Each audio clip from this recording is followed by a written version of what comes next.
Hello, my name is Michael Spangler, and for my ALTC 803 Module 2 Foundations of Safe School Environments assignment, I will be choosing the case study for punishing choices, challenges of mandated reporting. Let's get started. So, context of this case study um, is that a parent is active in the student's life and at school, which is obviously usually a good sign. I mean, it's nice to see the parent and be able to talk with them one-on-one. But in this particular case, a student was showing up, had a changed behavior and visible bruises and cuts. So the teacher approaches this parent about it, and the parent becomes confrontational and threatens to leave the school. So obviously they're pretty insecure about what's happening. They kind of go off on the teacher a little bit, and the teacher responds really well. Says thanks for coming in.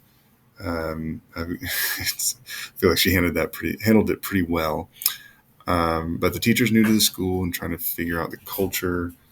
Is trying to find the line between punishment and uh, child abuse, which is obviously a very, very fine line. Um, she goes to her coworkers and says like, "Do you have a similar story?" And those coworkers say, or that particular coworker says that it's probably not a good idea because they did it in the past and it ended up being worse for the student because they went into foster care. So he advises her against it. Um, Ultimately, she's left with this very difficult decision uh, about, if she's going to report it and what that could mean for her, what that could mean for the parent. Would the parent lose a child? Would the child go to a worse situation? So, yeah, overall, extremely difficult decision to make for the teacher.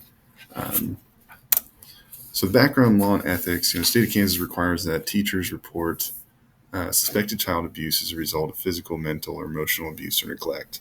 I like that this case study, the teacher goes into the research and looks at it very, in a logical point of view, stating that they don't really define abuse. They leave it pretty open ended, and that the bruises don't necessarily say it isn't like 100% like, if a child shows up with bruises, that doesn't mean that it's actual physical abuse, and just there's a lot of gray area there.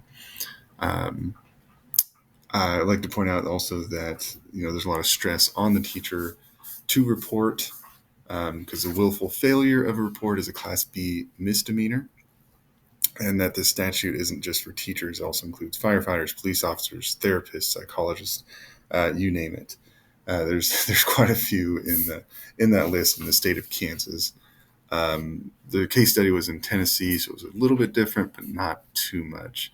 I think it actually went into saying that almost, actually both in Kansas and Tennessee, if any person knowingly uh, sees or sees child abuse, they should report it. Basically, um, ultimately, uh, I think the teacher again has a very logical thought process and did all the things that I would do and have done. I have had to report abuse before, and honestly, it was kind of scary reading this because it was a very similar situation, and I think I went through the same exact thought process that this person did. Like I, you know, did the research. I'm contacting my coworkers that I trust wholeheartedly, and like, what do I do? And ultimately, what I think this teacher in the case study needs to do, and what I did, is need to file a report. I ended up talking with the counselor, the school counselor. She helped me fill out the report. We talked about it quite a bit, and she made me feel a lot better about the decision. It was very supportive, and it seems like in this case study, the principal would be supportive of filling it out, and that's kind of what caused her to even struggle with it even more. But yeah, ultimately, fill out a report. It's one of those things like one, yeah, follow the rules. You're mandated reporter, you need to report it. But two, just because some people have had bad experiences with foster care doesn't mean it's going to be a bad experience for everybody.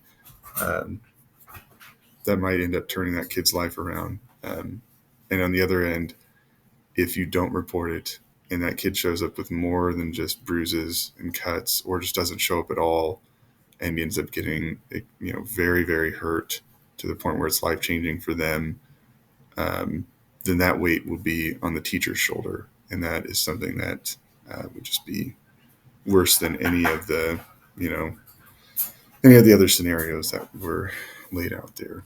So, yeah, this is difficult stuff. Also, here's my references. Yeah, very, very difficult stuff to deal with. But as teachers, this is what we see, more often than we would like. Anyway, have a good day. We will talk to you later.